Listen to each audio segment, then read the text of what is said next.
एक जना घर में बोल के निकललन कि आवत ही 1-2 दिन में, लेकिन 1-2 दिन के कहे जाओ, उनकरा घरे आवे में ज्यादा समय लाग गई। वही बीच में अकेला घर में उनकर पत्नी बड़ा परेशान लगलन रहे। छोटे गो का उनकर एगो बच्चों रहे।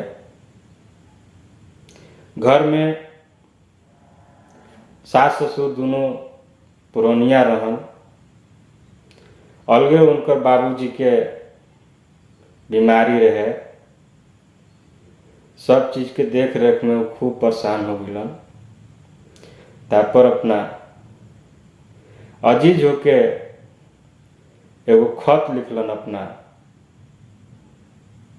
पति जी भीरा। का आगे खत में बहा इ गाना के माध्यम से भैया आप लोग के सुनावल जा रहा बानी। बोल के गइल रह आइब 2 दिन में, बीती गइल माह 2-4। बोल के गइल रह आइब 2 दिन में, बीती गइल माह 2-4। जाके 100 से रम गइल रंगीन में, बहाना बनावेला 1000। तोहरा के जैसन देख लिए पिया हम एकदम आवारा। तोहरा के जैसन देख लिए पिया हम एकदम आवारा।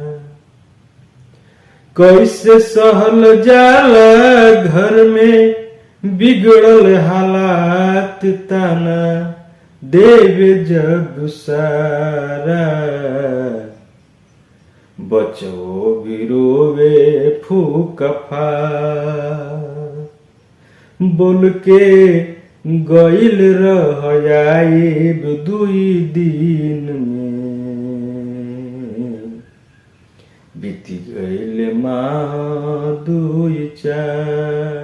अब ही सहारा नहीं मिले जब से बात भइल गाँव घर में हाला। बाबू पुरनिया एक तो सास के बीमारी साथे अन्न घोटाला। बेरी बेरी होखे उपचार।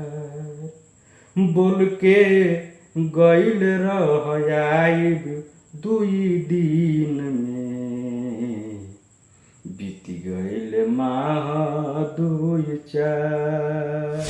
पागल मिजाज भइल बचवा भी सूखी गइल तोहरा के याद में। पागल मिजाज भइल बचवा भी सूखी गइल तोहरा के याद में। कितना कसाई बन के बैठल बाड़ सैया सवतिया के नाद में। बुधिया तो बेचल बाजार।